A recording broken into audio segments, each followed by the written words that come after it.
नमस्कार, आप सबका एक बार फिर से आपके कोचअप एकेडमी में स्वागत है, अभिनंदन है।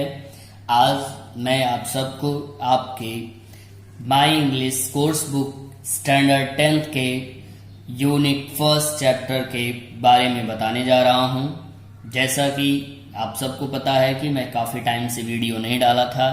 आफ्टर सम टाइम मैं फिर से इस वीडियो को अपलोड कर रहा हूं और आप लोगों का ढेर सारा प्यार मिला, हमें ढेर सारा सहयोग मिला। आप सब ने लाइक किया, कमेंट किया और मोस्टली ज़्यादा से ज़्यादा आप लोगों ने सब्सक्राइब भी किया है। अगर आपको ये वीडियो अच्छा लगे तो आप मेरे इस चैनल को सब्सक्राइब अवश्य करिएगा। मैं आपको आपके अगले चैप्टर के बारे में, मीन्स कहने का मतलब माई इंग्लिश कोर्स बुक के बारे में हम बताने चाह रहे हैं। Standard 10th Hindi medium unit first पहला चैप्टर है और जिसका नाम है अ टीनेजर्स प्रेयर। जैसा कि आप सब अभी 9th स्टैंडर्ड को क्वालिफाई करके 10th स्टैंडर्ड में एंट्री किए हो, एक बार आपका मैं अपनी तरफ से 9th स्टैंडर्ड के बाद 10th स्टैंडर्ड में फिर से स्वागत करता हूं और आशा करता हूं कि इस बार आप और भी बढ़िया ढंग से तल्लीनता के साथ अध्ययन करेंगे और ज़्यादा से ज़्यादा मार्क्स अचीव करने की कोशिश करेंगे। इन्हीं शुभकामनाओं के साथ मैं फिर से अपने चैप्टर को स्टार्ट करता हूं। आप सब 1 मिनट या कुछ पल के लिए वीडियो को पॉज कर लीजिएगा, अपने टेक्स्ट बुक को ओपन कर लीजिएगा। जैसा कि मैं पॉइंट टू पॉइंट आपको बताते जा रहा हूं, आप सब पॉइंट टू पॉइंट उसको फाइंड आउट करते चलो, ओके। जो कि आपके एग्जाम में जो भी क्वेश्चन पुटअप किया जाएगा उसमें आपको रिलीफ मिलेगा। जैसा कि 1.1 पेज नंबर 2 आप अपने टेक्स्ट बुक पे ओपन करिए और देखिए कि वार्मिंग अप दिया गया है। वार्मिंग अप मतलब होता है जैसे जब आप मॉर्निंग के टाइम में उठते हो तो अपने को आप वार्मिंग अप करते हो, मीन्स एक्सरसाइज करते हो, व्यायाम करते हो, अपने गॉड को प्रे करते हो। इस तरह से तमाम आपकी जो फर्स्ट टाइम की एक्टिविटी होती है आप उसको करते हो। उसी तरह से हम किसी भी चीज को, किसी भी शुभ कार्य को प्रारंभ करने से पहले हम अपने ईश्वर का आराधना करते हैं। तो यहाँ पे भी एक टीनेजर्स है जो कि अपने ईश्वर से प्रेयर कर रहा है, प्रार्थना कर रहा है और हम आपको ये जानना है कि वो इस प्रार्थना में हमसे हम क्या मांग रहे हैं, मीन्स टीनेजर्स क्या मांग रहा है। तो क्वेश्चन नंबर 1 में देखिए चिट चैट का पहला point, from groups of 5 to 6 and discuss. जैसे 5-6 की आप अपनी टोली बना लीजिए, ग्रुप बना लीजिए और उन सब के साथ मिल करके 1 से 5 के बीच में एक दूसरे से ये आप शेयर करो। जैसे फ्रेंड में गॉसिप नहीं करते हो उसी तरह से गॉसिप करिए। अब जैसे कि इसमें बताया जा रहा है कि व्हेन, अब हमसे एक क्वेश्चन पुटअप किया जा रहा है बेटा। अब उस क्वेश्चन को आपको जानना है। क्या है question? When you have to take important decisions what do you generally do. Means question कर रहा है कि जब आप अपने लाइफ का कोई सा भी डिसीजन लेते हो तो आप उस डिसीजन को लेने के पहले क्या करते हो। अब यहाँ पे आपसे क्वेश्चन किया जा रहा है कि डिसीजन लेने से पहले आप क्या करते हो, ओके।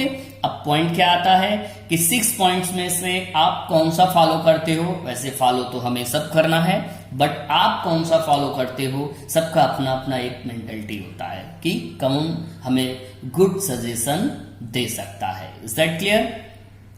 पॉइंट है हमारा पहला, कंसल्ट पेरेंट्स एल्डर्स। मीन्स हम अपने कोई भी डिसीजन लेने से पहले अपने पेरेंट्स से या अपने बड़ों से हम सलाह लेते हैं।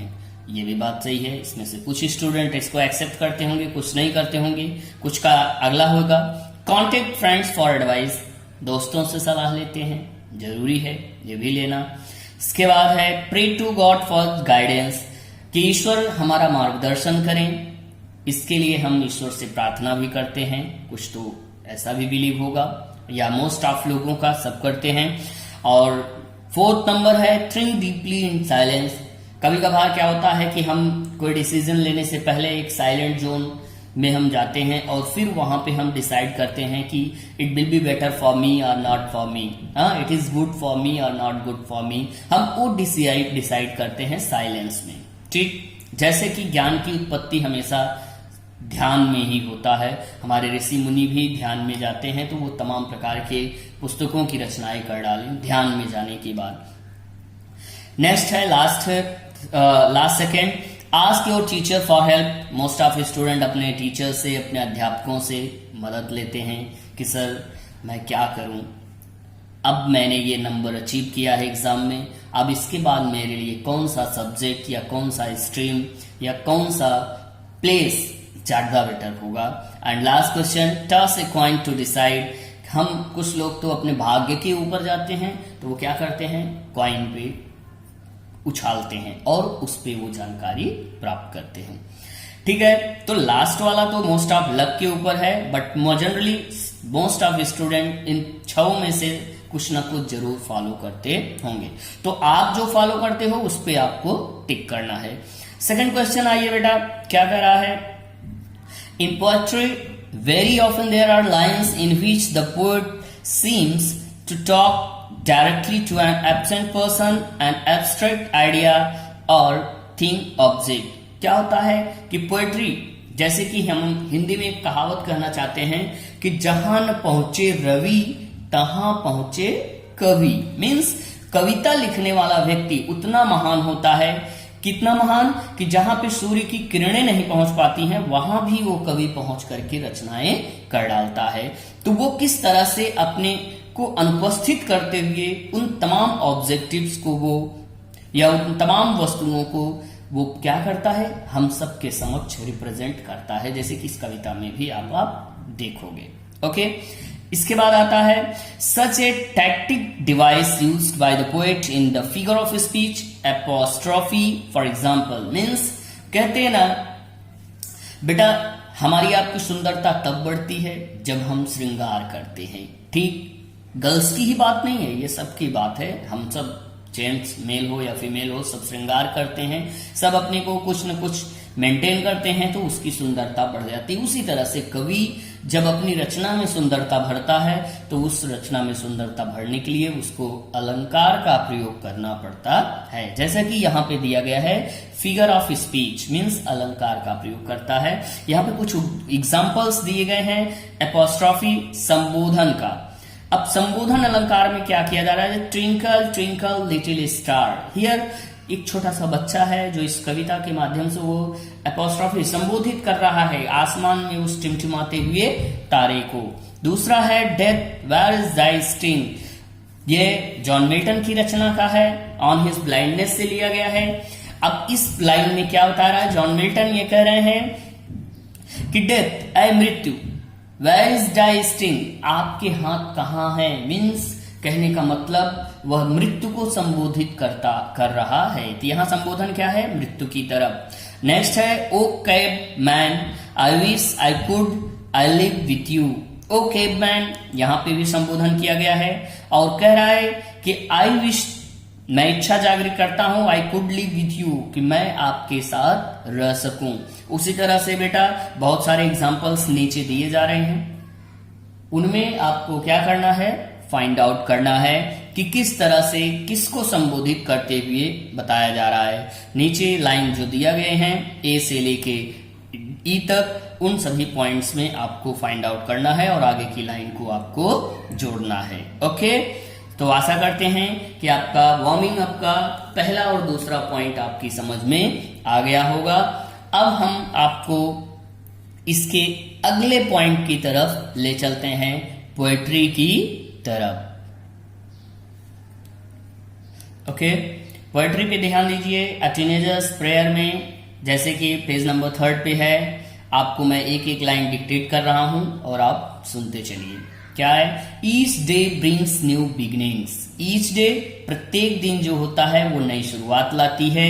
डिसीजंस आई मस्ट मेक, और हम प्रत्येक दिन अपना खुद का डिसीजन लेते हैं। Okay, I am the only one to choose the route that I will take. मैं ही केवल वो व्यक्ति होता हूं, मीन्स सेल्फ कॉन्फिडेंस कर रहा है या सेल्फ, कि आपके रास्ते पे केवल आप ही चलोगे, दूसरा कोई नहीं चलेगा बेटा। इसलिए कि आई एम द ओनली, मैं ही हूं केवल, वन, वह व्यक्ति, टू चूज, जो चुनता है, द रोड, उस रास्ते को, दैट आई विल टेक, जिस रास्ते पे मैं चलना चाहता हूं।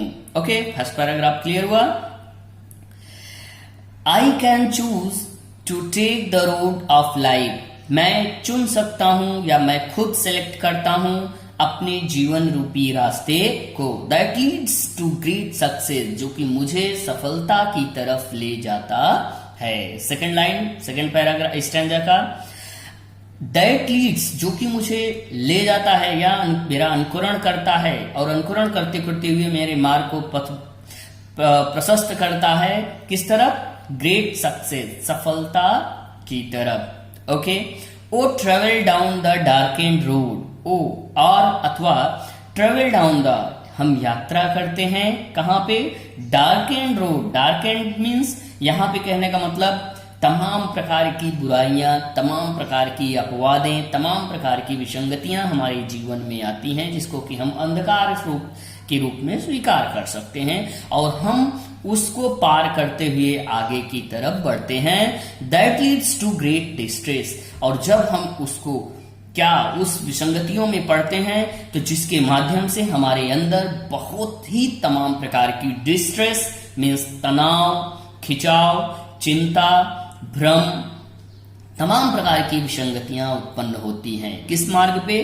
डार्क एंड रोड पे। मीन्स जहां जिस रास्ते पे बुराइयां हैं, उस रास्ते पे क्या होता है? तनाव उत्पन्न होता है।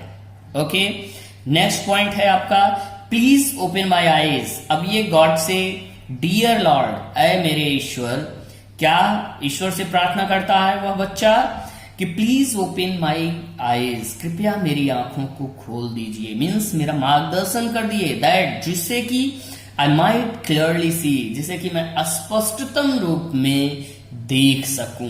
क्या देख सकूं? इस संसार की बुराइयों को, समस्याओं को और अच्छाइयों को। हेल्प मी, मेरी मदद करो, स्टैंड फॉर, जिससे कि मैं खड़ा हो सकूं, व्हाट इज राइट, किसके प्रति? क्या सही है। जो चीज सही है उस चीज के प्रति मैं कैसे खड़ा रहूं। नेक्स्ट है, bring out the best in me. हे ईश्वर, मैं आपसे प्रार्थना करता हूं कि मेरे अंदर वो समस्त प्रकार की अच्छाइयां समर्पित करो। मीन्स वो तमाम प्रकार की अच्छाइयां हमारे अंदर जागृत हो। अब आपका फोर्थ स्टैंजा क्या कह रहा है? हेल्प, वंस अगेन, वह फिर ईश्वर से मदद मांग रहा है। किससे? लॉर्ड से मदद मांग रहा है। क्या? When temptation comes my way, कहता है कि हे ईश्वर, जब मेरे अंदर किसी भी प्रकार की दृढ़ इच्छा जागृत हो या कोई बुरी संगत उत्पन्न हो, तब आप मेरे मार्ग में आना और मेरा मार्गदर्शन करना। दैट, जिससे कि I might keep my body clean. हे ईश्वर, जैसे कि मैं अपने इस शरीर को स्वच्छ रख सकूं, क्लीन रख सकूं, and fit for life each day. और हे ईश्वर, आपसे यही प्रार्थना है कि मैं अपने जीवन के प्रत्येक दिन फिट रहूं, मीन्स कुशल रहूं, धन से, बल से, स्वास्थ्य से और हर प्रकार की संतुष्टि मेरे अंदर विद्यमान हो। लास्ट पे स्टैंजा में कह रहा है, क्वेश्चन में एक बार फिर से वो ईश्वर से वह टीनेजर्स कहता है कि when my teenage years are over. हे ईश्वर, जब मेरी यह किशोरा टीनेज एज पूर्ण हो, तब क्या हो? I know that I will see, मैं जानता हूं, और क्या? कि आई विल सी, मैं देख पाऊंगा। क्या देख पाऊंगा? That life is lived its very best. हे ईश्वर, जो मैंने अब तक अपना जीवन जिया है, वह जीवन मेरा बहुत ही अच्छा है। Okay, with you walking next to me. और लास्ट लाइन बहुत ही इंपॉर्टेंट है, और लास्ट पैराग्राफ भी आपका बहुत ही इंपॉर्टेंट है। और इसमें क्या बताया जा रहा है कि when you walking next to me, with you walking next to me, sorry, अब क्या दे रहा है? आपके साथ, और मैं सदैव आगे की तरफ चलता रहूं। मीन्स आप सदैव क्या करो?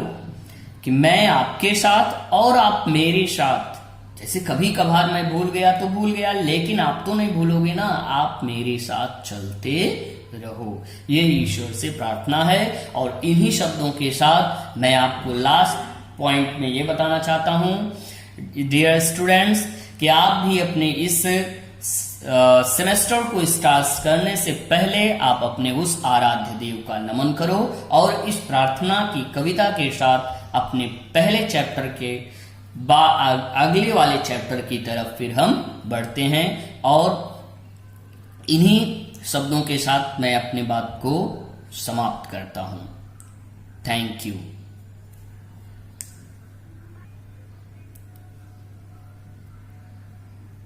बेटा अब आप लोग ये कलरफुल जो आपका प्रिंट हुआ है उसमें आप पहले स्टार वाले क्वेश्चन को देखिए। What is the age group of speaker in the poem. इस कविता में जो बोलने वाला वक्ता है उस वक्ता का एज कितना है। जैसे कि मैंने आपको बता ही दिया था, 1 to 6 ईयर एक टीनेजर्स एज की बात की जा रही है। और what decisions does the speaker have to take. Speaker जो है वह किस प्रकार का डिसीजन लेता है। और नेक्स्ट क्वेश्चन है what does each new day fetch. प्रत्येक दिन क्या होता है कि हर दिन हम एक नया डिसीजन लेते हैं और हमारे लिए एक नई शुरुआत होती है। और नेक्स्ट क्वेश्चन है how should one react to temptation. कि प्रत्येक व्यक्ति अपने उस टेम्पटेशन में मीन्स अपने उस उतार चढ़ाव वाली जिंदगी में या रंग व्यवहारों में या दृढ़ इच्छाओं में कैसा प्रदर्शन करता है वो आपको बताना है। सबका अपना अपना होता है।